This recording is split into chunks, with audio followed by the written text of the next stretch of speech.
할렐루야, 행복한 주일입니다. 예배에 나오신 존귀하신 성도님들을 주님의 이름으로 환영하고 축복합니다. 봄 특별 부흥사경회 오늘 5번째 시간 주님의 말씀을 듣습니다. 오늘도 우리에게 새 일을 행하시는 주님을 경험케 하시고 또한 우리의 인생 가운데 주님의 나라가 임하게 하시는 놀라운 은혜의 역사가 우리 가운데 가득하기를 간절히 소망합니다. 우리 양옆에 계신 분들과 함께 밝게 웃으시면서 인사 나누셨으면 좋겠습니다. 모든 것이 주님의 은혜입니다. 이렇게 인사하시겠습니다. 모든 것이 우리 주님의 은혜입니다.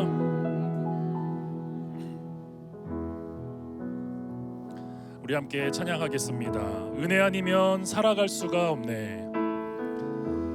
은혜 아니면 살아갈 수가 없네. 호흡마저도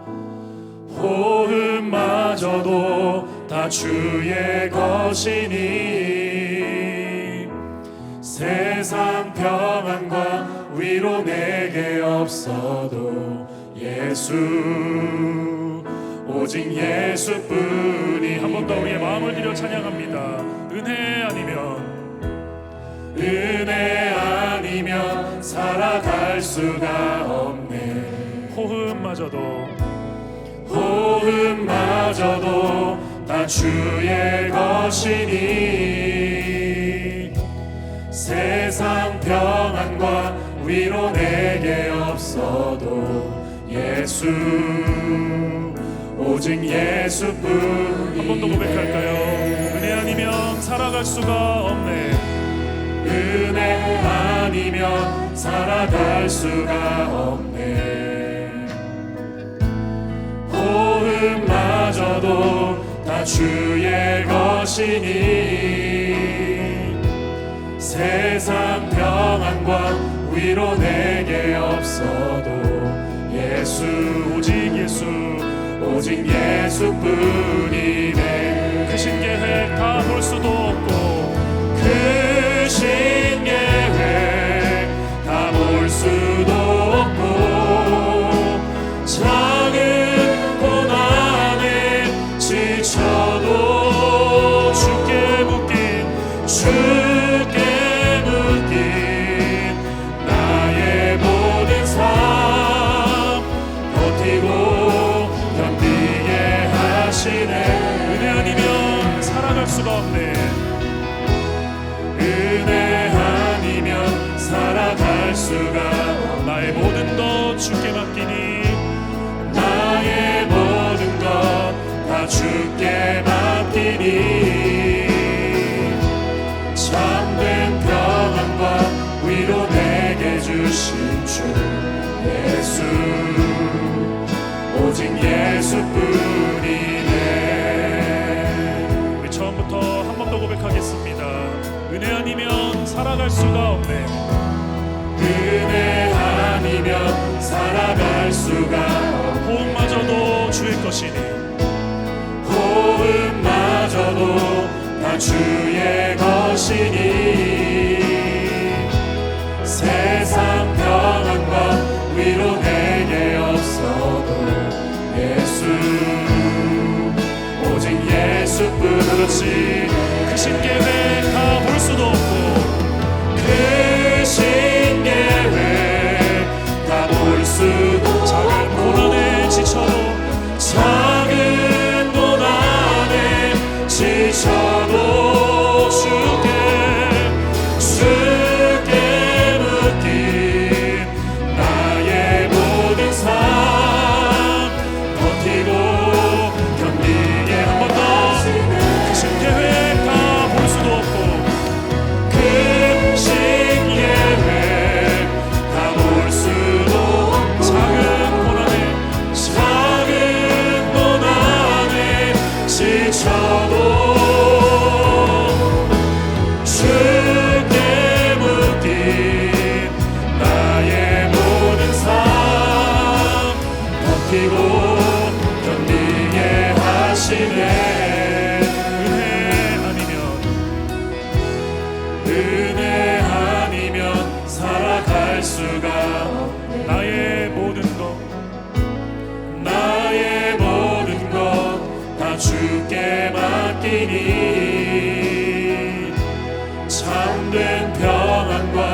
위로 내게 주신 주 예수, 오직 예수뿐이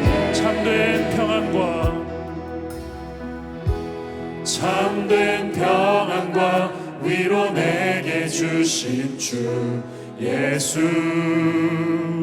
오직 예수뿐이네. 우리 한 번 더 옆에 계신 분에게 이렇게 인사하시겠습니다. 모든 것이 주님의 은혜입니다. 모든 것이 주님의 은혜입니다.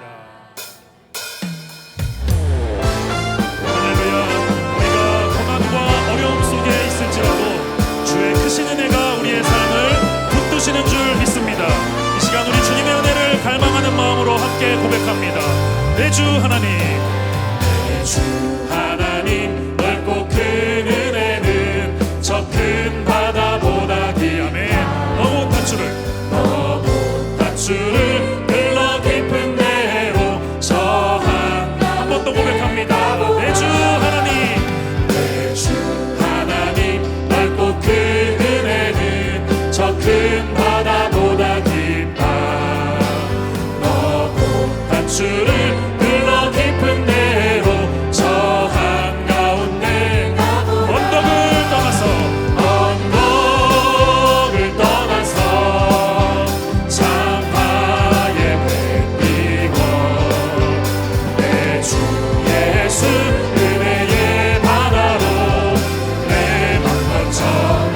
왜 너 인생은 언제나 거기서 저 큰 바다 물결고 그 밑 모르는 깊은 바다 속을 한번 이제 한 번 더 고백합니다. 왜 너 인생은 언제나 거기서 저 큰 바다 물결고 그 밑 모르는 바다 속을 깊은 바다 속을 한번 헤아려. 다 같이 고백합니다. 언덕을 떠나서 창파에 뱉이고 내 주 예수 은혜의 바다로 내 맘 던져가네. 우리 더 힘차게 박수 치시면서 우리 주님의 은혜 바다로 담대하게 나가기를 소망합니다. 3절을 고백합니다. 많은 사람이 얕은 물가에서 저 큰 바다 가려다가 찰싹거리는 작은 파도 보고 나름 약하여 고백합니다. 많은 사람이 얕은 물가에서 저 큰 바다 가려다가 찰싹거리는 작은 파도 보고 마음 약하여. 우리 함께 나아갑시다. 언덕을 떠나서 창파에 뱉이고 내 주 예수 은혜의 바다로 내 더 힘차게 찬양합니다. 언덕을 떠나서 창파에 뱉이고 내 주 예수 은혜의 바다로 내 4절로 고백합니다. 자고 가거라 이제 곧 가거라 저 큰 은혜 바다야. 내 노를 져서 내 노를 저 깊은 데로 가라. 망망한 언덕을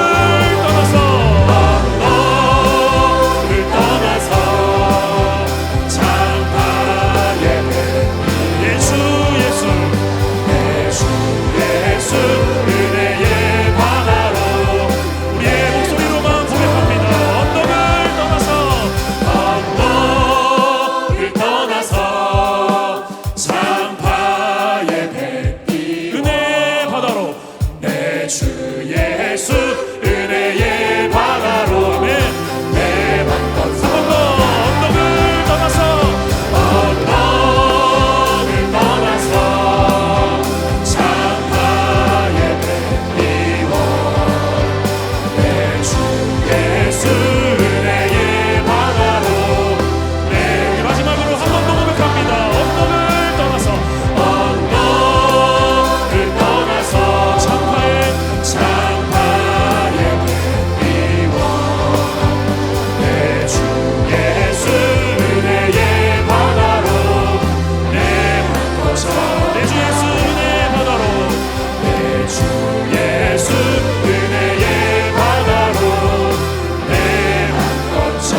절망 거두셨네. 모든 것 이미 이루신 주님, 주 예수 나의 산 소망. 그 누가 주의 자비를 알아, 그 누가 주의 자비를 알아.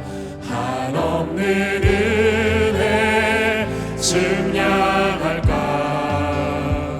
내 죄와 수치 지기 위하여 이 땅 위에 주 오셨네.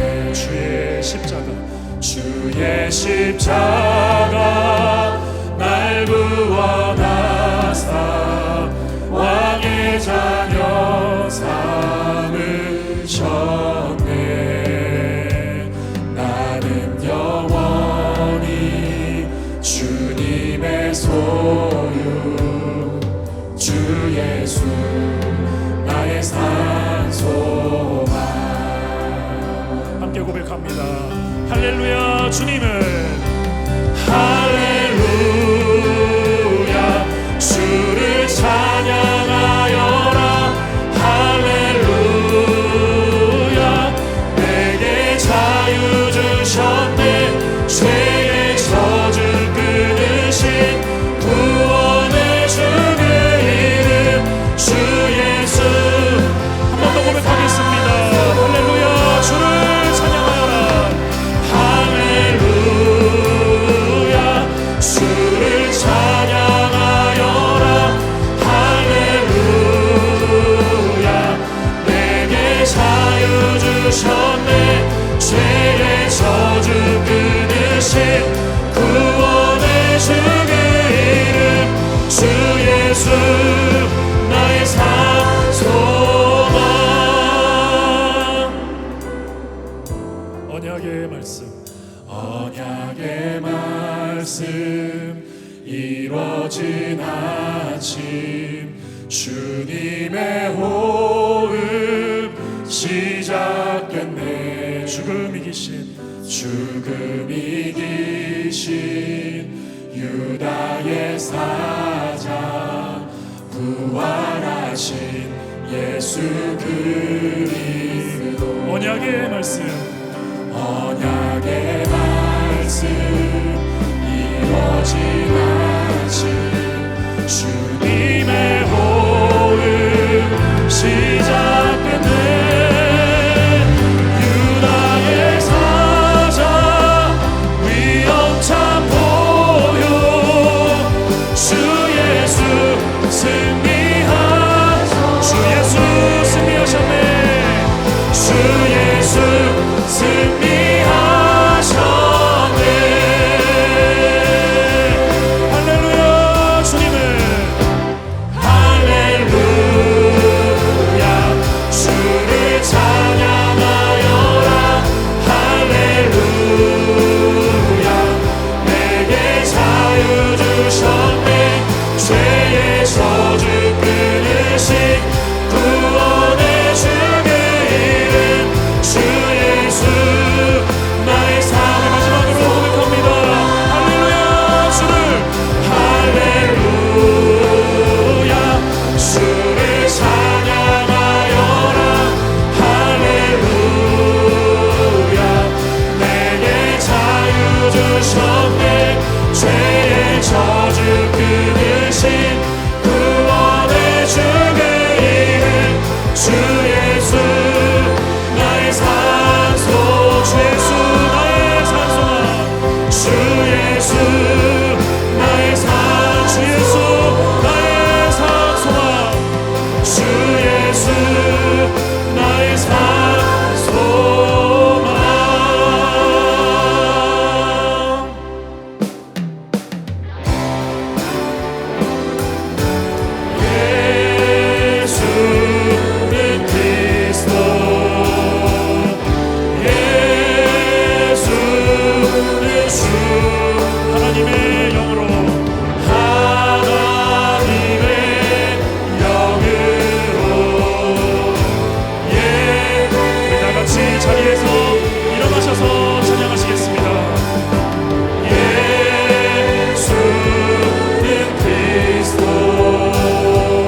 찬양하겠습니다.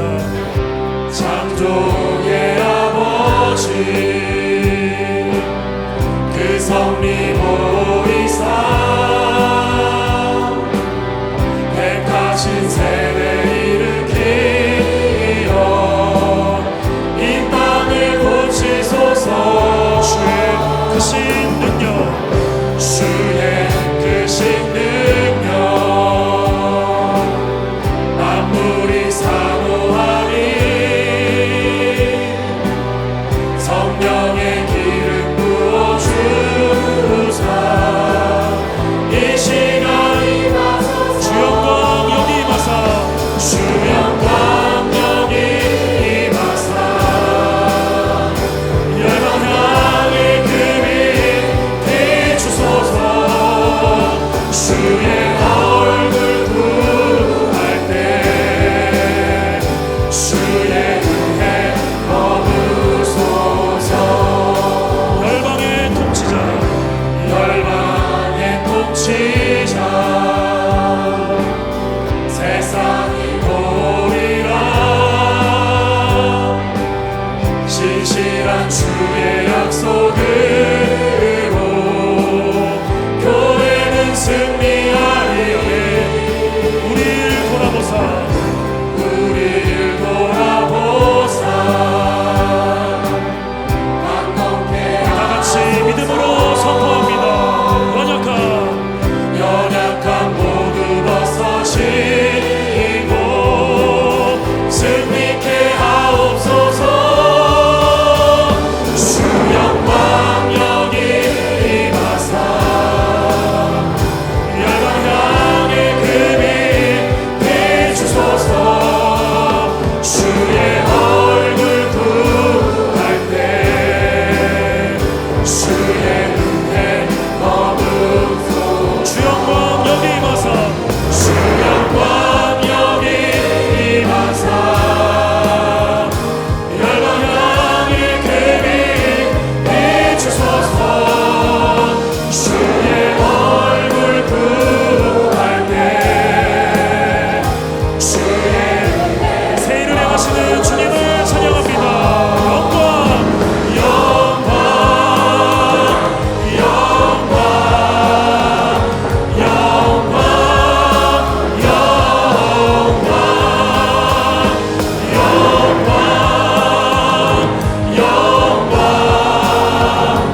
영광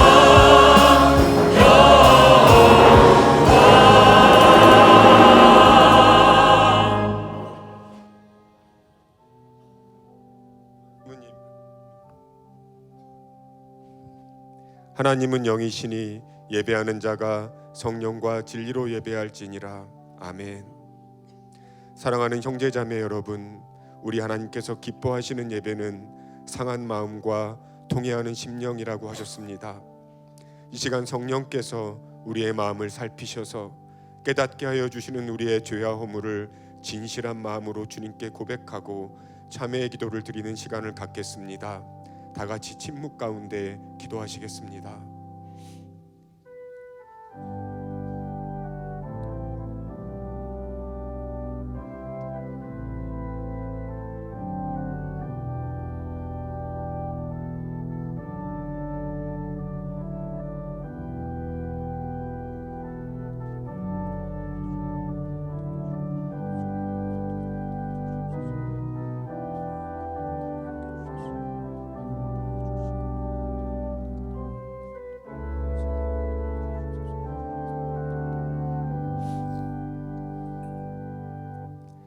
사도신경으로 신앙 고백하시겠습니다.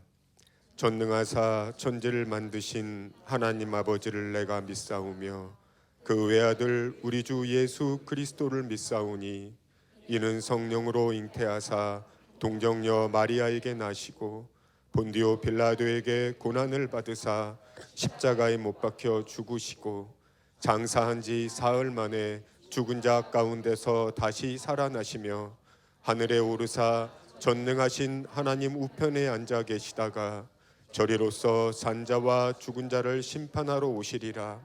성령을 믿사오며 거룩한 공회와 성도가 서로 교통하는 것과 죄를 사하여 주시는 것과 다시 사는 것과 영원히 사는 것을 믿사옵나이다. 아멘. 이제 자리에 앉으셔서 찬송가 315장을 거룩하신 하나님께 올려드리겠습니다.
좋으신 하나님, 지난 한 주간도 주님의 날개 아래 보호해 주시고 오늘 거룩한 주일을 맞아 공동체 예배로 모이게 하시니 감사합니다.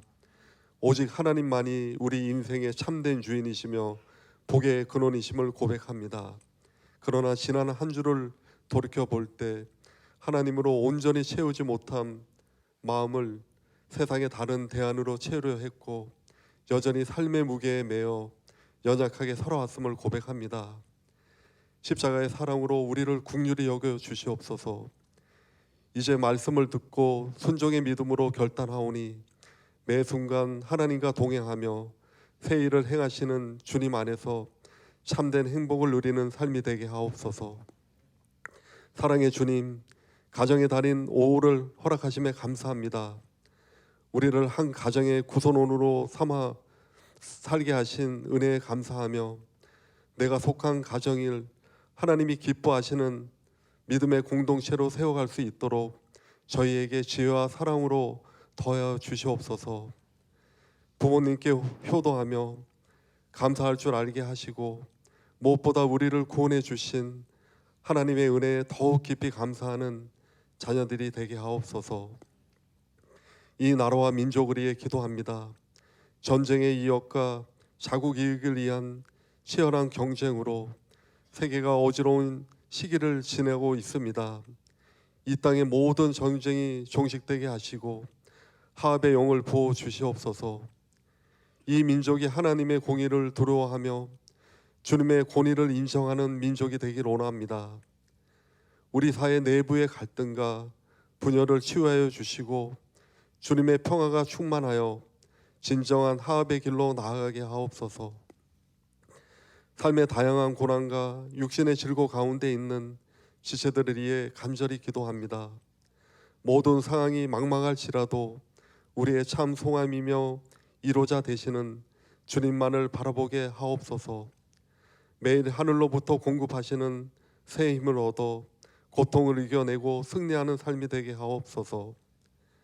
특별히 우리 교회가 창립 40주년을 맞이하여 부흥 사경회를 열게 하시니 감사합니다. 시간마다 쏟아지는 은혜를 누리게 하시니 또한 감사합니다. 말씀을 전하시는 강준민 목사님을 성령의 권능으로 붙들어 주시옵소서.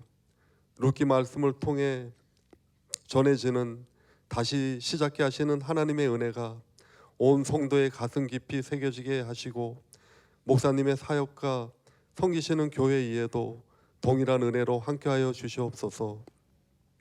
우리 교회를 이끄시는 박요한 목사님께 영육의 강건함과 성령의 충만함을 더해 주시고 목사님의 가정 위에도 하나님의 평안과 은혜가 늘 가득하게 하옵소서. 모든 감사와 영광을 주님께 올려드리며 언제나 선한 길로 인도해 주시는 우리 주 예수님의 이름으로 간절히 기도드립니다.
귀한 찬양 감사드립니다.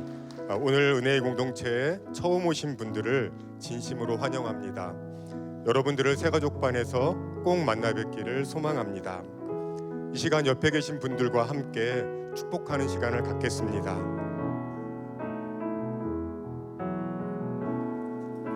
축복 하나님의 축복이 당신의 삶에 넘쳐나기를 축복 하나님의 축복이 당신의 삶에 가득하기를 축복합니다.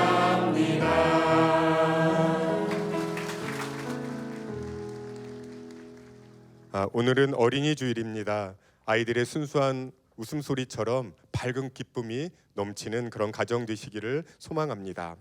교회 소식 전해드립니다. 오늘 생명의 말씀을 전해주실 특별 강사님은 다시 시작하는 은혜, 새로운 도약이라는 주제로 특별 부흥 사경회를 인도해주고 계시는 강준민 목사님이십니다.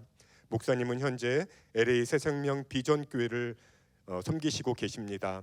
저서로는 뿌리 깊은 영성, 배려의 영성이 있습니다. 1부터 4부 예배까지 예배마다 다른 설교로 진행됩니다. 오전에 예배를 드리시는 성도님들께서도 3, 4부 예배에 참여하셔서 다시 시작하는 은혜를 통한 새로운 도약을 꿈꾸는 시간 되시기를 소망합니다. 송도에서 진행되는 3부 예배는 본교 그레이스홀에서 중계되고 본교에서 진행되는 4부 예배도 송도에서 중계됩니다. 오늘 저녁 예배는 가정 예배로 대체하오니 특별 부흥 사경의 은혜를 나누는 시간으로 선용하시기 바랍니다. 신구약 전권을 소그룹으로 함께 읽을 수 있는 공동체 성경 읽기 신청자를 모집합니다. 은혜의 교회 카카오 채널 메시지를 참고하시어 온라인으로 신청해 주시기 바랍니다. 사랑부 지체들의 예배 참석을 돕는 차량 섬김 동역자를 모집합니다. 자세한 사항은 로뎀에 부착된 포스터를 확인해 주시기 바랍니다. 5월 5일 화요일은 공휴일로 새벽 예배는 가정에서 개인 큐티 및 가정 예배로 드리시기 바랍니다.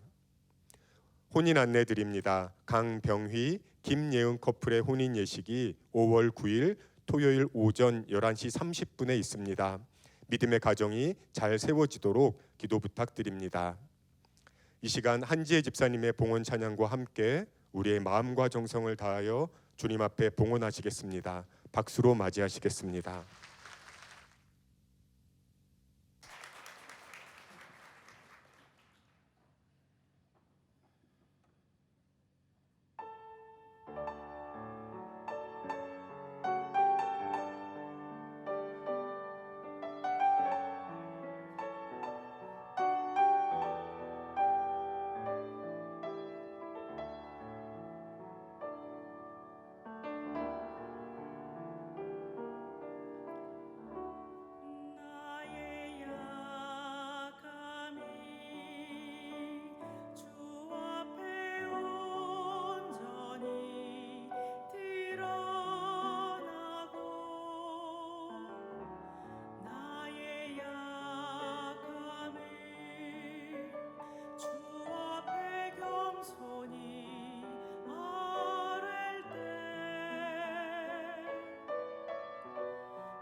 귀한 봉헌 찬양 감사드립니다. 주 은혜가 내게 족함을 고백합니다. 이 시간 모두 자리에서 일어나셔서 하나님의 말씀을 눈으로 읽고 귀로 듣겠습니다. 룻기 2장 1절에서 7절 말씀입니다. 제가 가지고 있는 성경은 구약 성경 403페이지입니다. 하나님의 말씀입니다. 제2장.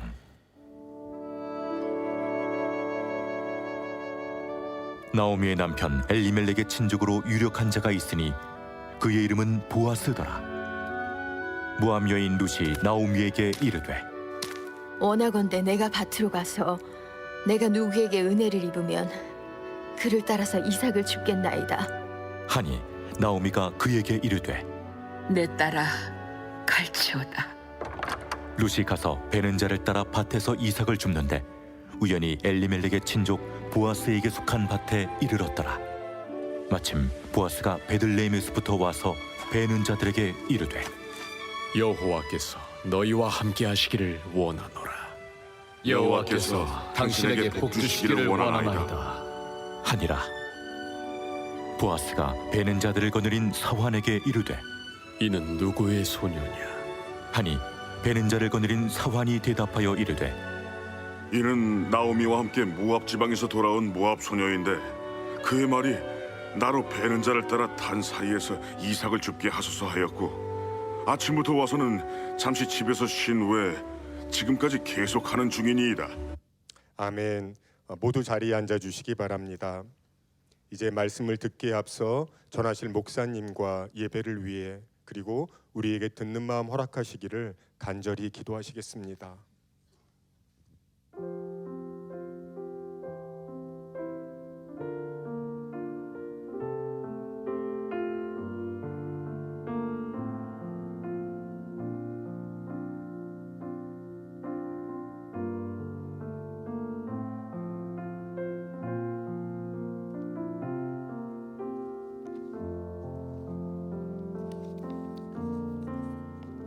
존귀하신 하나님, 이번 사경일을 통해서 다시 시작하는 은혜와 도약하는 은혜를 경험하기 원합니다. 성령 하나님께서 우리 가운데 말씀하시고 낙심된 자가 오늘 소망을 품게 하시고 상처 입은 자가 치유를 경험하고 하나님의 은혜를 깊이 깨닫는 시간이 되게 하옵소서. 예수님 이름으로 기도합니다. 아멘. 룻기를 일부예배 때 1장을 말씀드렸습니다. 1장은 비극으로 시작하죠. 그래서 그 나오미의 남편이 죽고 그리고 두 아들도 죽고 그리고 이제 베들레헴으로 돌아오게 됩니다. 베들레헴에 돌아왔을 때 나오미가 나를 나오미라 부르지 말라. 나오미 이름의 뜻은 환희, 기쁨이라는 뜻인데 나의 이름을 말하라라. 나 인생이 쓰다고 그런 고백을 하죠. 나오미와 함께 따라왔던 룻이라는 여인은 모압 여자인데 이 여인은 남편이 죽고 그리고 젊은 과부가 되었습니다. 시어머니를 따라왔고 시어머니의 하나님을 따라왔는데 너무 기가 막힌 인생이 되었습니다. 돌아보니 시어머니도 모를 게 없고 그리고 이제 이삭을 주우러 가는 역사를 경험하게 됩니다. 여기서 놀라운 은혜가 전개가 되는데요. 그런 비극적인 상황에서 하나님의 은혜가 다시 시작되는데 그 은혜는 다시 시작하는 은혜를 하나님이 베푸시는 것을 보게 됩니다. 러스키는 하나님의 문이 닫히면 또 다른 문이 열린다 그런 표현을 했습니다. 그래서 나오미의 생애, 룻의 생애가 하나의 문이 닫히는 것처럼 인생에서 비극을 경험했는데 새로운 문이 전개가 됩니다. 새로운 문이 열릴 때 어떤 역사가 전개되냐면 새로운 만남이 시작이 됩니다. 그래서 2장 1절에서 갑자기 새로운 인물이 등장합니다. 그러니까 룻은 전혀 알지 못하는 사람인데 나중에 이 남자가 룻과 결혼을 하게 되죠. 1절에 보시면 나오미의 남편 엘리멜렉의 친족으로 유력한 자가 있으니 그의 이름은 보아스더라. 나오미의 남편 엘리멜렉이 죽었죠. 근데 그 친족 가운데 유력한 자가 있는데 보아스라고 나오고 있습니다. 이 드라마, 하나님 드라마 좋아하시는데 룻기 드라마 속에 이 장에 오면서 먼저 갑자기 한 인물을 등장시키고 그리고 지나가는 겁니다. 중요한 암시죠. 인생의 어두움에서 그 빛으로 변화될 수 있는 그 드라마는 새로운 만남, 또 때론 낯선 만남이 찾아오는 것입니다. 우리 인생이 가끔은 정말 아주 깜깜하고 어두운 삶을 쳐다보지만 그러나 그 속에서 놀라운 빛을 발하게 되는 탈무드에 보면 이런 글이 있습니다. 너 인생이 아무리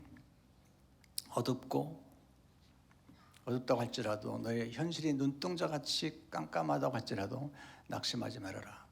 절망하지 말아라. 오히려 그 어둠을 통해서 밝은 미래를 바라볼 수 있느니라. 우리 눈동자가 깜깜하잖아요. 그렇지만 우리 눈동자를 통해서 사물을 보는 것처럼 깜깜한 인생을 통해서 새로운 미래를 볼 수 있다. 그렇게 얘기하고 있습니다. 보아스라는 이름은 흔한 이름이 아닌데요. 이름의 뜻은 그 안에 힘이 있다. 그런 뜻을 가지고 있습니다. 솔로몬이 세운 성전의 두 기둥에 보면 두 기둥의 이름이 하나는 보아스고 하나는 야긴이죠.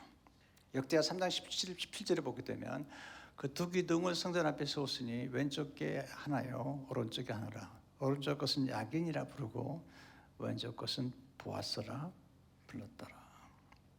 야긴은 그가 세우다 그런 뜻이고요. 그러니까 성전은 하나님이 세우신 것이다. 교회도 하나님이 세우신 것이다. 보아스는 그 안에 힘이 있다. 네. 하나님의 힘이 함께하는 것이다. 나오미는 보아스를 알죠. 엘리멜렉의 친족이니까 룻은 아직 모릅니다. 룻기에 등장하는 보아스는 도대체 어떤 인물일까? 마태복음 1장 5절에 보면 보아스가 누구인지를 알게 되죠. 살몬은 라합에게서 보아스를 낳고 보아스는 룻에게서 오벳을 낳고 오벳은 이색을 낳고 살몬과 라합 거기서 보아스가 태어납니다. 라합은 누구죠? 성경에 보면 기생 라합이라고 얘기하잖아요. 정탐꾼들을 숨겨줬던 인물이 라합입니다. 계속해서 라합의 얘기를 할 때마다 기생 라합이라고 붙이죠. 그러니까 그리고 이제 가난한 여자죠. 기생 라합이 두 명의 정탐꾼을 이렇게 감추어 주면서 두 명의 정탐꾼에게는 생명의 은인이 됩니다. 라합이 이제 기생이지만 가나안 땅에서 이제 구원을 받고 그리고 살몬이라는 사람을 만나서 결혼하게 됩니다. 살몬이 누굴까? 전승은 두 정탐꾼 중에 한 사람이었을 것이다. 그래서 그 생명의 은인이었던 그 라합과 살몬이 결혼한 것입니다. 살몬과 라합이 결혼해서 낳은 아들이 보아스죠. 근데 보아스가 잘 성장했습니다. 그리고 아주 인격적인 사람이 되었고, 그리고 여기 1절에 보면 유력자라 그랬는데 꽤 부유한 사람이다. 그런 능력이 있는 사람이다. 그렇게 성경에서 기록을 하고 있습니다.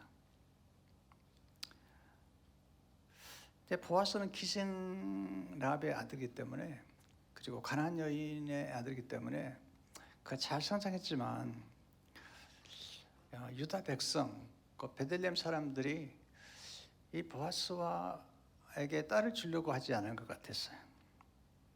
그리고 보아스가 성장하면서 자기 어머니가 기생 라합으로서 너무 외롭고 그리고 고독한 인생을 사는 걸 지켜보았습니다.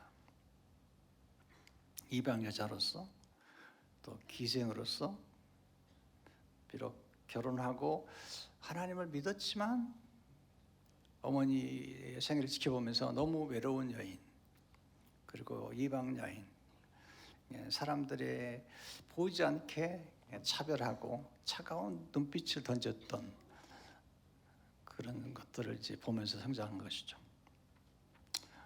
참 감사하게도 보아스가 잘 성장했고 그 나이가 들었지만 이 이스라엘 백성들 가운데 딸을 주려고 하지 않은 거죠. 그래서 아직 결혼을 못한 채로 지금 살아가고 있는데 꽤 부유한 사람이고 엘리멜렉과의 친족이 되어 있는 것입니다. 근데 이 보아스가 나중에 룻하고 결혼을 하게 되는데 이제 룻이 이제 시어머니를 공개하기 위해서 이제 그 이삭을 주우러 가는데 룻 기장에 보면 룻이 자주 표현한 단어가 있는데 은혜라는 단어입니다. 은혜라는 단어. 저는 룻기를 읽다가 깜짝 놀랐습니다. 왜냐하면 룻은 모함 여자인데 어떻게 은혜를 알았을까? 2장 2절에 보시면 모함 여인 룻이 나오미에게 이르되 원하건대 내가 밭으로 가서 내가 누구에게 은혜를 입으면 그를 따라서 이삭을 죽겠나이다 하니 나오미가 그에게 이르되 내 따라 갈지어다 하며 누구에게 은혜를 입으면 놀라운 단어죠. 10절도 보시면 룻이 엎드려 얼굴을 땅에 대고 절하며 그에게 이르되 나는 이방 여인이거늘 당신이 어찌하여 내게 은혜를 베푸시며 나를 들어보시나이까. 이 은혜라는 게 너무 중요하잖아요. 13절도 보시면 룻이 이르되 내 주여 내가 당신께 은혜 입기를 원하나이다. 난 당신의 하녀 중에 하나와도 같지 못하오나 당신이 이 하녀를 위로하시고 마음을 기쁘게 하는 말씀하셨나이다 하니라. 모함 여인인데 어떻게 이 은혜를 알았을까? 어떻게 은혜라는 단어를 사용하고 있는 걸까?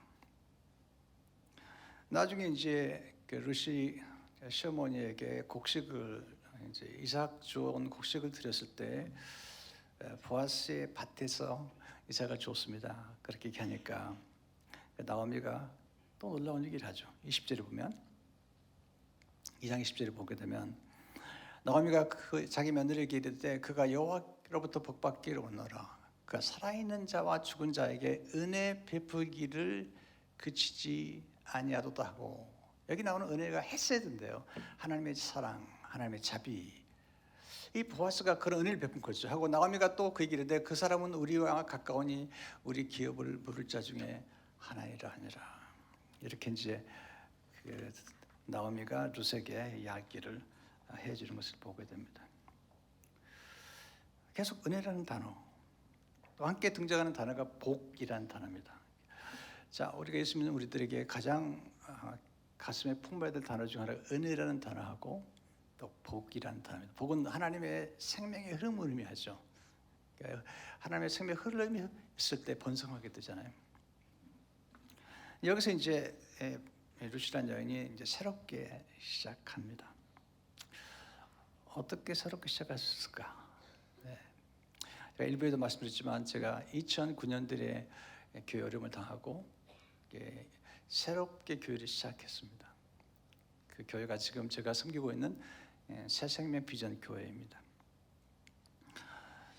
그때 도움이 되었던 말씀 중 하나가 바로 이 룻기입니다. 룻기에 나오는 그 룻이라는 여인을 보면서 새롭게 시작하는 것은 이렇게 시작해야 되는구나 를 배운 것입니다. 지금 나오미도 룻도 빈손인데 빈손이었던 룻과 나오미가 새롭게 시작합니다.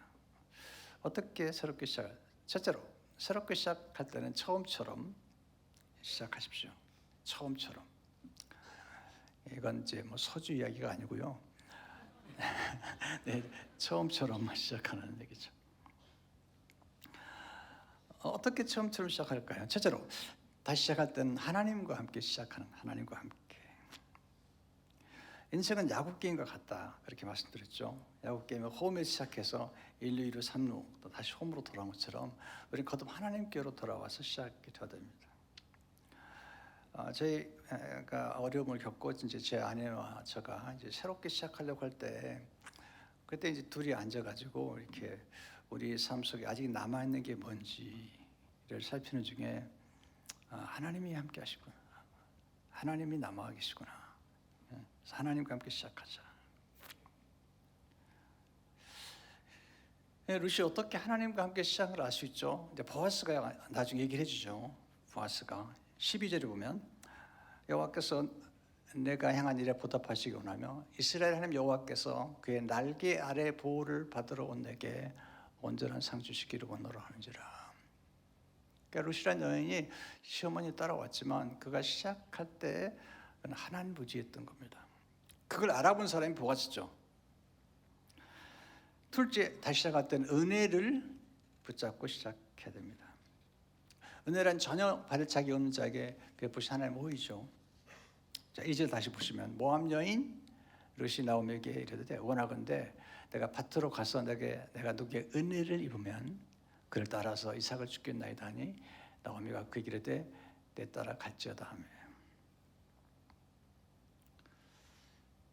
네, 은혜가 없으면 살아갈 수 없습니다. 여러분 노력만 가지고 절대로 안 됩니다. 또 제자 훈련할 때도 반드시 노력만 가지고 안 되고 훈련을 받아야 됩니다. 어떤 분은 노력 많이 하는데 훈련 받지 않으면 성장하지 않습니다. 그 원동현 박사라는 분 계신데요. 그분이 한 번은 그런 얘기를 하더라고요. 이번에 이제 어릴 적부터 수영을 좋아했어요. 수영을 좋아해 수영을 꽤 스스로 잘한다고 생각했는데 아들과 함께 이제 서울 올라오는데 아들이 그러더라고요. 아빠 나 수영 코치에게 좀 배우게 해달라고. 그래서 아들을 이제 수영 코치에게 맡겼죠. 코치를 통해서 훈련을 받은 겁니다. 3개월 훈련을 받은 다음에 아버지와 함께 수영을 하는데 아버지를 앞섰습니다. 평생 노력만 했던 아버지와 3개월 훈련받은 코치와 훈련을 받은 아들과 게임을 했는데 아들이 이긴 겁니다. 이게 훈련의 능력입니다. 코치가 있어야 되고 그리고 피드백을 주고 그러면서 이제 기술을 전수하는 거죠. 그러니까 노력만 가지고 안 되고 훈련이 필요합니다. 그래서 정말 제가 은혜의 교회에 와보니까 정말 놀라운 거예요. 1부도 꽉 찼고요. 2부도 꽉 찼는데 사실 뭐 숫자보다 더 놀라운 것은 평신도들이 모든 사역을 하고 있다는 것입니다. 너무너무 놀라운 교회라는 생각이 들거든요. 근데 훈련과 함께 꼭 필요한 게 있습니다. 은혜입니다. 훈련을 아무리 받아도 은혜가 없으면 어렵지 않습니까? 저는 훈련을 잘 받은 교회가 쌓아나온 걸 보았습니다. 훈련을 받으니까 힘이 생겼는데 그 힘을 가지고 싸우는 걸 보았거든요. 그 훈련받은 교육을 가지고 비판하고 판단하고 정죄하고 율법화 돼버린 거죠. 훈련이 율법화 돼버린 거잖아요. 근데 은혜가 없으면 그렇게 되는 거죠. 그래서 훈련과 함께 은혜가 함께해야 되는데 이것은 은혜를 알았던 거죠. 세 번째, 다시 시작할 때는 작게 시작하는 겁니다. 아주 바닥에서 빈손에서 시작하는 거죠. 그래서 이삭 줍는 일을 하잖아요. 작게. 저는 89년에 처음 교회를 개척했습니다. 그때 정말 작게 시작했어요. 정말 89년 2월 5일 날 첫 예배를 드리기로 하고 88년 12월 13일 날 저와 제 아내와 어머니와 딸 둘을 놓고 우리 개척하겠다고 선언을 한 것입니다. 정말 작게 시작했습니다. 그리고 1월 14일 날 처음으로 첫 신자를 얻게 되었습니다. 그리고 교회를 개척했죠. 그래서 2009년들의 어려움을 당하면서 새롭게 시작하려고 할 때 저는 그렇게 두렵지 않았습니다. 왜냐하면 우리가 작게 시작해본 경험이 있기 때문에 제 두 딸을 불렀습니다. 아빠가 교회를 새롭게 시작하려고 그러는데 너희가 주일학교 교사가 돼달라. 그랬더니 두 딸이 좋죠 아빠. 이제 그렇게 시작했는데 다행히 또 두 번째 교회를 시작할 때는 하나님 좋은 분들을 많이 붙여주셔서 첫 번째보다는 그렇게 어렵지 않았습니다. 그러나 그 마음 자세는 작게 시작하자. 그렇게 시작을 했던 겁니다. 네 번째 다시 시작할 때는 사랑을 품고 시작해야 됩니다. 어떤 분은 실패한 경험 때문에 사랑을 품지 못하고 복수하는 마음으로 내가 잘 돼야 돼, 내가 성공해야 돼, 교회도 성장시켜서 나를 어렵게 만드는 사람들에게 본때를 보여줘야 돼, 그렇게 시작하는 분도 봤습니다. 근데 그렇게 시작한 분들의 대부분 실패했습니다. 네, 사업하다가 어려움을 준 사람들에 대한 복수심 심고 그렇게 하게 되면 어려워지는 것이죠. 사랑을 품고 섬김을 위해서 다시 시작해야 되는 것입니다. 두 번째, 하나님은 은혜를 따라 시작할 때 새 길을 열어주십니다. 3절에 보십시오. 룻이 가서 베는 자를 따라 밭에서 이삭을 줍는데 우연히 엘리멜렉의 친족 보아스에게 속한 밭에 이르렀더라. 네, 이삭을 주우러 간 거죠. 이삭은 줄 수 있잖아요. 이삭을 주우러 간 겁니다. 갔는데 보아스의 집에, 보아스의 밭에 이렇게 된 거죠. 여기 보면 우연이라고 얘기했는데 사실 우연은 없고요, 섭리만 있는 거죠. 그래서 우리는 이렇게 우연이라고 쓰고 섭리라고 읽어야죠. 하나님의 사람들에게는 우연은 없습니다. 섭리만 있을 뿐입니다. 그것이 어려운 일이든지 역경이든지 시련이든지 질병이든지 간에 다 하나님의 섭리 속에 있는 것입니다.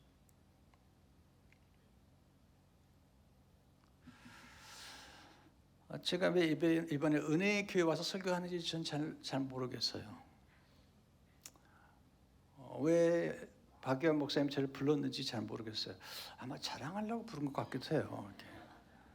모르기 좀 보라고, 이렇게 얼마나 좋은 교회인지. 그렇지만 이렇게 제가 며칠을 보내면서 이건 절대로 우연이 아니다. 하나님의 섭리 안에서 하나님이 나를 부르신 것이다. 이건 이제 점점 깨닫고 있습니다. 그래서 하나님이 인도해 주시는 거죠. 길을 떠났더니 인도해 주신 거죠. 4절에 보면 이제 보아스가 등장하죠. 4절. 마침 보아스가 베들레헴에서부터 와서 베는 자들에게 이르되 여호와께서 너희와 함께 하시기를 원하노니 그들이 대답하되 여호와께서 당신에게 복 주시기를 원하였다 하는지라. 이 보아스가 멋있는 사람인 거죠. 자기 종들에게 축복을 빌어주는 거예요. 또 종들도 보아스에게 축복을 빌어주는 것입니다. 여러분, 사람의 성품을 알아볼 수 있는 가장 중요한 게 뭘까요? 자기보다 낮은 사람들에게 어떻게 그들을 존중하느냐, 어떻게 대하느냐에 따라서 결정이 되거든요. 근데 보아스는 종들에게 축복을 베풀고 있는 거죠. 그때 보아스의 눈에 한 어린 소녀가 들어오는 겁니다. 이게 눈에 들어오는 걸 은총이라고 그래요. 네, 눈에 들어오는 겁니다. 눈에 들어오는 거죠. 5절에 보니까 보아스가 베는 자들을 거느린 사원에게 이르되 이는 누구의 소녀이냐 하니 보아스의 눈에 들어오는 거죠. 보통 우리가 은혜가 있고 은총이 있는데요, 은혜는 하나님이 우리에게 직접 보여주신 거고요, 은총이라 페이버란 말을 쓰는데 이 은총은 사람을 통해서 하나님께서 우리를 축복하시는데 사람의 눈에 들어오는 거죠. 왠지 관심을 갖게 되고 또 사랑스럽게 보이기도 하고 또 불쌍하게 보이기도 하고 또 도와주기도 싶고, 이게 이제 눈에 들어오는 거죠. 그때 보아스가 룻에 대해서 듣게 됩니다.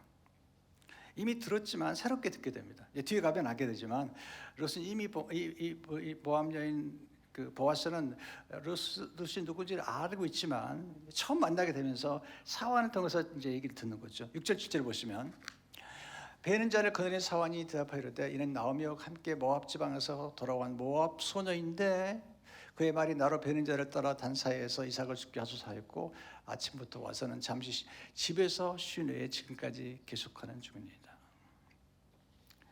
그래서 이제 룻이라는 여인을 알게 되는 것입니다. 그러니까 하나님의 은혜를 따라서 새 길을 걸어가면 하나님께서 새 길을 열어주시는 것을 보게 됩니다. 세 번째, 하나님의 은혜를 따라 받아서 특별한 은총을 누리도록 하십시오. 제가 말씀드린 것처럼 하나님의 직접적인 은혜가 구원의 은혜죠. 그러나 하나님께서 사람을 통해서 베풀어 주신 은혜가 은총입니다. 여러분, 정말 중요한 것은 뭐냐면 우리가 좋은 만남을 꼭 위해서 기도해야 됩니다. 왜냐하면 하나님께서 우리에게 축복하실 때는 좋은 만남을 통해서 사람을 통해서 누리게 되는 것을 은총이라고 말합니다. 근데 성경 보게 되면 은총이라고 말하기도 하고 은혜라고 말하기도 하는데 그 문맥을 보면 하나님이 직접 베푸신 은혜는 은혜고요, 사람을 통해서 베푼 은혜는 은총이라고 말하기도 하고 은혜라고 말하기도 하죠. 창세기 39장 4절을 보게 되면 이건 은총이에요. 요셉이 그의 주인에게 은혜를 입어 섬김에 그가 요셉을 가정충으로 삼고 자기의 소유를 다 그의 손에 위탁하니. 느헤미야 1장 11절을 보세요. 주여 구하오니 그를 귀를 기울이사 주영의 기도와 주의 이름을 경외하기를 기뻐하는 종들의 기도를 들으시고 오늘 종이 형통하여 이 사람 앞에서 은혜를 잊게 하옵소서 하였나니. 이건 아닥스다 왕이거든요. 그때 내가 왕의 술관원이 되었느니라. 그러니까 사람 앞에서 은혜를 얻는 것, 이걸 이제 은총이라고 말할 수 있죠. 다니엘이 포로로 끌려갔죠. 이때 다니엘 7장 9절을 보시면 하나님이 다니엘로 하여금 환관장에게 은혜와 공의를 얻게 하신지라. 환관장이 보니까 다니엘이 마음에 들었던 거죠.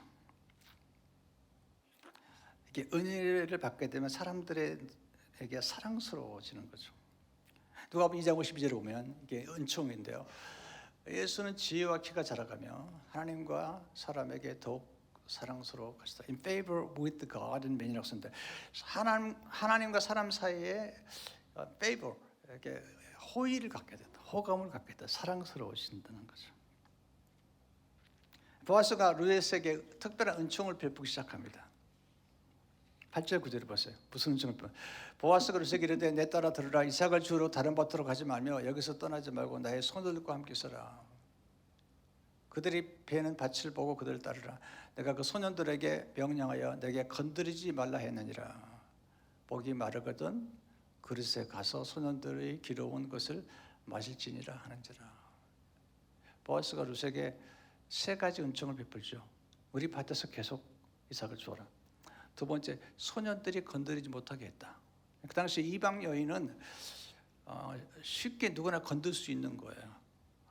그러니까 소년들도 건들 수 있는 거죠. 이방 여인이기 때문에. 그런데 보호해주고요. 그리고 물을 마시려거든 소년들이 기러운 것을 마시라. 작은 은총이 시작된 거죠. 네. 계속해서 이삭을 죽게 만들어주고 보호해주고 물을 공급해주는. 근데 룻이 참 지혜로워요. 겸손하고 감사를 표현하죠. 이게 중요한 건데 룻의 생애를 가장 아름답게 만든 순간이죠. 10절에 보시면 룻이 엎드려 얼굴을 땅에 대고 사람이 그 얘기를 할 때 나는 이방 여인이거늘 당신이 어찌하여 내게 은혜를 베푸시며 나를 돌보시나이까 하니. 나는 이방 여자입니다. 어떻게 내게 이렇게 은혜를 베푸? 땅에 엎드려 겸손하게 감사를 표현하고 있는 것입니다. 그때 보아스가 룻을 위로하는데 이미 보아스가 룻을 알고 있는 거예요. 소문을 들어서 알고 있는 거죠. 11절 12절을 보세요. 보아스가 그에게 대답하려되 내 남편이 죽은 후로 내가 시어머니에게 행한 모든 것과 내 부모와 고국을 떠나기 전에 알지 못했던 백성에게로 온 일이 내게 분명히 알려졌느니라. 여호와께서 내가 행한 일에 보답하시기를 원하며 이스라엘 하나님 여호와께서 그의 날개 아래에 보호를 받으러 온 내게 온전한 상 주시기를 원하노라 하는지라. 보아스가 위로하죠. 시어머니를 공격한 걸 위로하고. 사실 우리가 누군가의 인정을 받는 게 좋은 거잖아요. 그리고 룻의 신앙을 인정해 주죠. 신앙을. 하나님의 날개 아래 보호를 받으러 왔다는 거죠. 그러면서 위로하면서 하나님의 상을 주실 거라고 그렇게 말해 주는 거죠. 얼마나 놀라운 위로입니까? 그때 또 룻이 감사해요. 표현합니다. 13절에 보시면 룻이 이르되 내 주여 내가 당신께 은혜 있기를 원하나이다. 난 당신의 하녀 중에 하나와도 같지 못하오나. 자기를 겸손하는 거예요. 낮춘 거죠. 이방 여인입니다. 나는 하녀와 같습니다. 나는 과부입니다. 당신이 하녀를 위로하시고 마음을 기쁘게 하는 말씀하시나이다 하느니라. 룻이 굉장히 겸손하잖아요. 근데 전승에 가면 사실은 룻은 모압 왕의 공주였다는 전승이 있습니다. 모압 왕에서 공주였는데 지금 이방에 와서 하는 표현이 저는 하녀와도 같지 못한데 어떻게 은혜를 베푸십니까? 참 이렇게 겸손하지 않습니까? 그때 이제 보아스가 룻에게 더 큰 은혜를 베풉니다. 이 은혜가 굉장히 중요한 은혜인데요. 14절입니다. 식사할 때 보아스가 룻에게 이르되 이리로 와서 떡을 먹으며 떡 조각을 초에 찍으라 하므로 룻이 곡식 빼는 자 곁에 앉으니 그가 볶은 곡식을 주매 배불리 먹고 남았더라. 보아스가 식탁에 초대한 거죠. 그리고 볶은 곡식, 그 당시 최고의 음식 같아요. 이 보아스 같은 부자가 먹는 음식이니까 그 음식을 이방 여자에게 그리고 비천한 과부에게 지금 주고 있는 것입니다. 그리고 아주 세심한 배려를 해줍니다. 이게 제가 볼 때는 보아스가 정말 멋있는 남자라는 생각이 들죠. 15절 16절을 보세요. 룻이 이삭을 주러 일어날 때 보아스가 자기 소년들에게 명령하리되 그에게 곡식단 사이에서 줍게 하고 책망하지 말며 또 그를 위하여 곡식 다발에서 조금씩 뽑아서 버려서 그에게 줍게 하고 꾸짖지 말라 하니라. 이 곡식을 줍는데 많이 줄 수 없는 거예요. 많이 주어봐야 뭐 하루 이틀 먹는 게 전부인데 보아스가 세심하게 배려하는 겁니다. 이 여인의 자존심에 상하지 않도록. 그냥 줄 수 있잖아요. 그러면 이게 자존심 상하는 거죠. 그러니까 보이지 않게 뽑아서 스스로가 일한 것처럼 하라는 거예요. 이게 대단히 보아스가 멋있는 남자죠. 상대방의 자존심을 건드리지만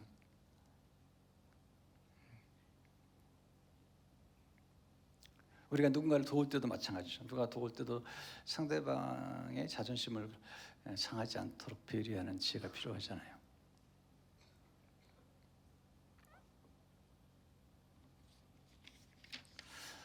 네 번째, 저는 오래 길게 하지 않아요. 너무 걱정하지 마세요. 뭐 그렇다고 쉽게 끝나는 것도 아니니까 또 너무 걱정하지 마세요. 네 번째, 작은 은혜를 더 큰 은혜로 키우는 것이 지혜입니다. 좋은 것이 찾아온 것은 은혜죠. 그러나 좋은 것을 내가 품는 것, 키우는 것은 그것은 지혜입니다. 좋은 것이 좋은 만남에 찾아온 것은 정말 은혜인데요. 좋은 만남을 가꾸는 것은 지혜입니다. 좋은 만남이 좋은 만남을 알아봐야 되잖아요. 그건 대단히 중요한 겁니다. 제가 작년에 우리 박유한 목사님을 처음 만났습니다. 그때 몇 분 목사님들 같이 만났는데 그리고 저는 돌아왔고요. 또 작년에 또 여러 목사님들을 만났습니다. 그런데 지난 1년 동안 박유한 목사님처럼 성실하게 저하고 카톡을 주고받은 분은 거의 없습니다. 좋은 만남을 가꾸는 겁니다. 너무 놀라운 거예요. 좋은 만남이 찾아오는 것은 은혜지만 좋은 만남을 가꾸는 것은 지혜에 속하는 것인데 그래서 제가 왔잖아요. 이렇게 너무 감사하고 또 저도 목사님이 너무 좋아서 더 오래 교제하고 싶다 이런 생각이 든 거잖아요. 제가 세월이 지나 보니까 지금 저하고 오래 교제했던 분이 40, 50년 분들이 많아요. 이런 분들의 교제가 복리로 쌓였습니다. 근데 이런 분들의 교제 특징은 뭐냐면 다 겸손한 겁니다. 그리고 끝없이 감사, 그리고 끝없는 존중, 또 하나 계속 성장하는 겁니다. 이런 분들이 이제 오랫동안 같이 교제하는 특징을 갖게 되는 것이죠. 어떻게 작은 은혜를 더 큰 은혜로 키울 수 있을까? 첫째, 최선을 다하는 삶을 살 때 더 큰 은혜가 있는 최선을 다한다. 7절에 보세요. 그의 말이 나로 베는 자를 따라 산 단사에서 이삭을 축배하소서 하였고 아침부터 와서는 잠시 집에서 쉰 외에 지금까지 계속하는 중이다. 노력하잖아요. 최선을 다하잖아요. 이삭을 줘도 최선을 다하는 거죠. 여러분 하나님께서 은혜를 베푸는 사람들의 특징이 뭔지 아십니까? 최선을 다하는 거죠. 그래서 달란트 비유 보면요, 한 달란트 받은 자를 예수님 뭐라고 말씀하셨죠? 이 악하고 게으른 종아. 악하고 게으르다고 그런 거죠. 여러분 최선을 다해야 됩니다. 여러분 게으른 사람은 마귀도 안 쓴다는 거예요. 이해가 되나 모르겠네요. 이건 좀 네, 열심히 해야 됩니다. 성심껏 다 최선을 다해야 되죠. 이게 최선을 다하는 거죠. 두 번째, 겸손한 사람에게 더 큰 은혜가 임하는 거죠. 이렇게 겸손하잖아요. 자기 자신을 표현할 때 저는 하나만도 못한 사람입니다. 저는 이방 여자입니다. 저는 과부입니다. 그러니까 보아스가 알아보고 계속 은혜를 주는 겁니다. 야고보 4장 6절을 보게 되면 그러나 더 큰 은혜를 주시나니, 그러므로 일렀을 때 야고보 4장 6절에 보면 하나님이 교만한 자를 물리치시고 겸손한 자에게 은혜를 주신다 했느니라. 이게 어려운 겁니다. 겸손한 게 정말 어려운 겁니다. 근데 루신 대단히 겸손해야죠. 사실 모압에 살았다면 사실 공주처럼 살 수 있는 여인인데 지금 이방 땅에 와서 그냥 하녀처럼 살고 있는, 하녀보다 못하게 된 거죠. 본인이 알고 그래도 어떻게 내게 은혜를 베풀 수 있겠습니까? 근데 왜 보아스가 이렇게 은혜를 베풀었을까요? 이제 3장에 나오는데요. 3장을 들으려면 이제 3부 예배를 참석하시든지 아니면 뭐 알아서 하십시오. 근데 사실 보아스가 이 룻을 특별히 아끼게 된 그 비밀이 있습니다. 자기 엄마가 생각나서. 자기 엄마는 가나안 여자잖아요. 기생이잖아요. 그래서 이방 땅에 와서 너무 천대를 받은 겁니다. 엄마가 훌륭한데, 그리고 살롬을 만나서 결혼해서 훌륭한데, 엄마의 신앙도 훌륭하고 인격도 훌륭한데 과거 때문에, 그리고 가나안 여자라는 것 때문에 너무나 어려운 생활을 했던 거죠. 근데 자기 엄마와 똑같은 한 자매를 만난 겁니다. 모함 여자, 그것도 과부. 그러니까 보이지 않게 연민의 정을 갖게 된 것이죠. 어떻게 하냐고요? 그냥 알 수 있습니다. 성경에 안 나오지만 제가 보니까 알겠어요. 네 번째, 감사를 표현할 때 더 큰 은혜가 임합니다. 감사. 13절 다시 보세요. 13절. 룻이 이르되 내 주여 내가 당신께 은혜 있기를 원하나이다. 난 당신의 하녀 중에 하나와도 갖지 못한 당신이 하녀를 위로하시고 마음을 기쁘게 하는 말씀을 하셨나이다 아니라. 정말 이 표현, 감사를 표현한다는 것. 감사는 받은 것을 받았다고 말하는 것이고요. 근데 이게 쉽지 않아요. 받은 것을 받았다고 말하는 건 너무 당연한 건데 쉽지 않습니다. 그래서 감사를 표현한 사람들은 돋보이는 거죠. 예수님이 나병 환자 10명을 치료해줬는데 감사를 표현한 사람은 1명밖에 안 됐거든요. 칭찬이란 잘하고 있는 것을 잘한다고 말하는 것이죠.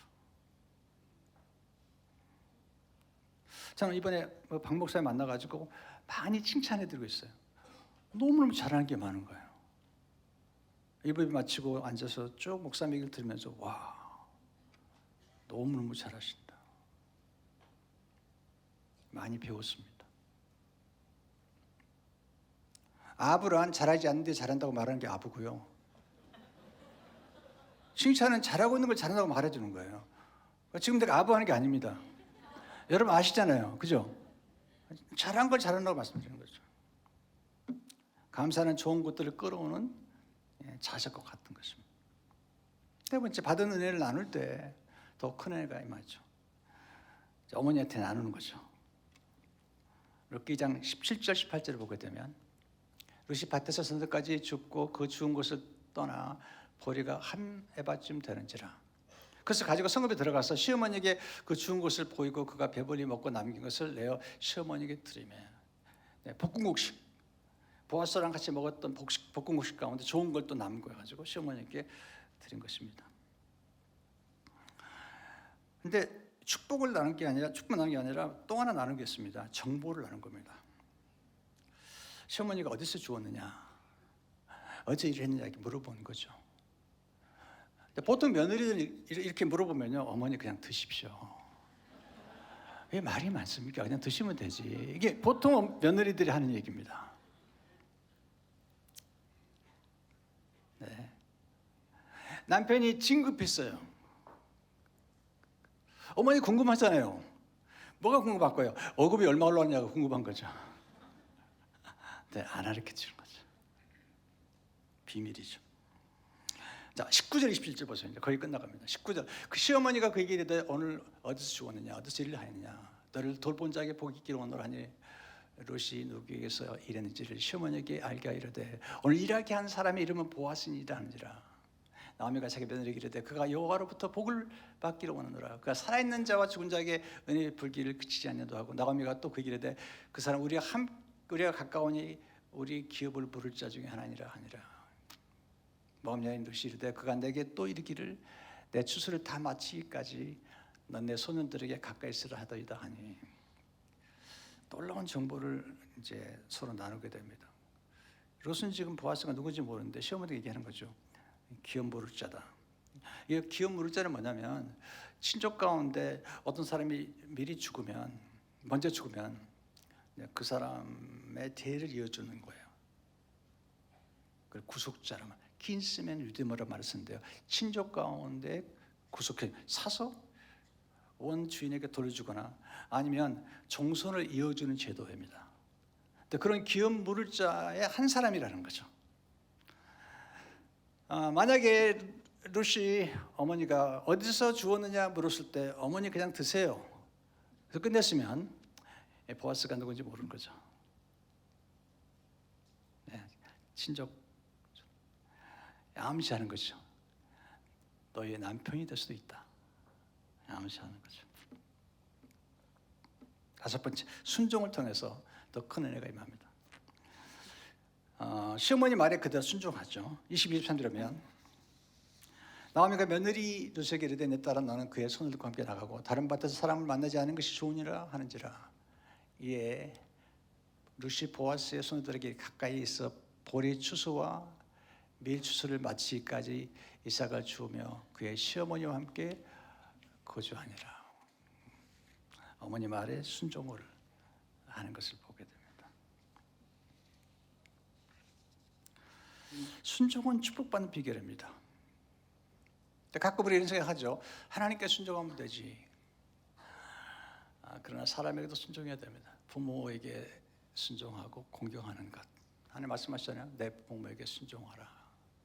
또 스승에게 순종하는 것. 굉장히 중요한 것입니다.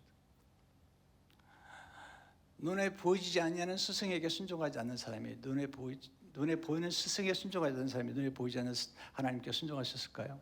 그렇게 생각하지 않습니다. 제가 이제 로고스교회를 목회할 때인데 그때 영어를 쓰면서 중고등부를 담당하는 목사님이 계셨어요. 김태형 목사님이라고. 굉장히 좋은 분인데요. 근데 그때 교회 장례가 생겼습니다. 그래서 비록 어린 나이에 미국에 왔기 때문에 한국말 잘 못하고 영어를 주로 쓰는 사람인데 제가 장례 예배에 참석하라고 그랬더니 그 2.5세 이세들은 제가 참석하지 않는 거거든요. 그랬더니 저한테 물어보는 거예요. 목사님 말씀에 순종해야 됩니까? 근데 얘기했죠. 내 말에 순종하지 않는다면 하나님의 말씀에 순종하기 어려울 거다. 근데 그 형제가 순종했어요.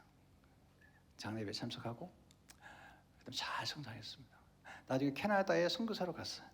다시 돌아와서 ANC 온누리교회에 영어 담당으로 있다가 지금 담임 목사가 됐습니다. 너무너무 멋있는 목사가 된 거죠. 나중에 부임할 때 가보니까 세 가지를 들고 나온 거죠. 하나는 목자의 지팡이, 전 여러분의 목자일 겁니다. 또 하나는 수건을 들고 왔습니다.